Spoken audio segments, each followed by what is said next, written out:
Bismillahirrahmanirrahim. Assalamualaikum warahmatullahi wabarakatuh.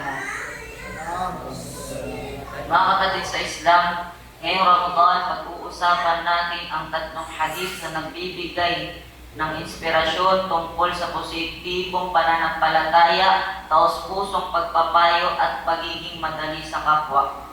Tatlong paalala. Una, lahat ng kalagayan ng mananampalataya ay mabuti.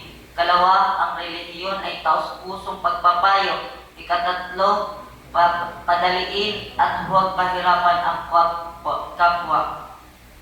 Unang hadith na mula kay Suhaib radhiyallahu anhu, an Suhaib radhiyallahu anhu, qala Rasulullah sallallahu alaihi wasallam, ajaban li amril mu'minin, inna amrahu kulla khair, walaysa dhaka li ahadin illa lil mu'minin. Rawahul Muslim. Ang kanyang kahulugan, kamangha-mangha ang kalagayan ng mananampalataya. Ang lahat ng kanyang kalagayan ay mabuti, at ito ay hindi para sa sino man, kundi para lamang sa mananampalataya. Mga kapatid, kahit may problema o tagumpay, lahat ay mabuti para sa mananampalataya. Sabi ni Hasan al-Basri rahimahullah, ang mananampalataya ay may kapayapaan sa puso kahit pagsubok. Sabi rin ni Ibn Taymiyyah rahimahullah, ang pananampalataya ang nagpapakita ng kabutihan sa bawat pangyayari. Kahit mahirap ang sitwasyon, isipin lahat ay may kabutihan para sa mga tapat kay Allah. Kalawang hadith, ang relihiyon ay taos-pusong pagpapayo.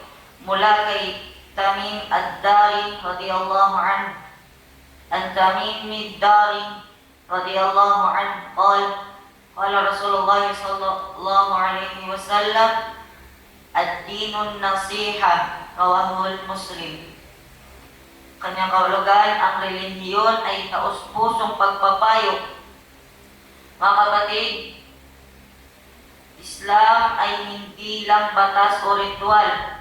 Ito ay pag-aalaga sa isa't isa at sa sarili ng mga katapatan.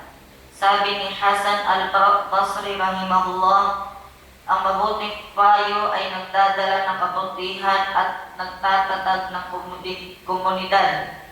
Sabi rin ni Ibn Taymiyyah rahimahullah, ang tapat na payo ay isang anyo ng pagsunod sa Allah at pagpapakita ng malasakit. Magbigay ng payo sa kapwa ng mabuting, ng may kabutihan at taos-puso, hindi upang manakot o mapahiya.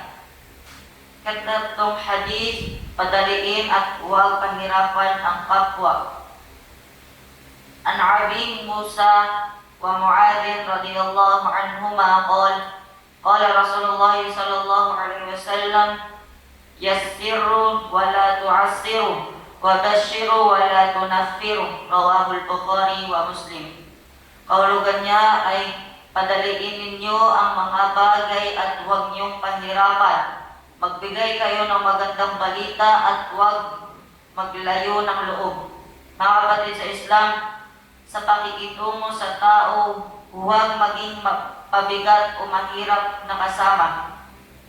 Sinabi ni Hasan al-Basri rahimahullah, kapag madali at mabait tayo sa kapwa, lumalapit sila sa kabutihan. Sabi rin ni Ibn Taymiyyah rahimahullah, ang pagpapadali at pagbibigay ng magandang balita ay nagdudulot ng pagmamahal at pagkakaisa sa komunidad. Sa araw-araw, maging madali sa pakikitungo, magbigay ng positibong salita at tulong sa kapwa. Mga kapatid, sa tatlong hadith na ito, kalagayan ng mananampalataya, lahat ay mabuti, taos-pusong payo, daan sa kabutihan at sa komunidad.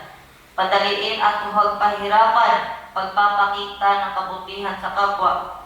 Tanong sa puso ngayong Ramadan, ano ang gagawin ko ngayong Ramadan upang mas maging magbuti sa sarili at sa kapwa, at manatiling tapat sa Allah sa simpleng salita at gawa? Allahu a'lam.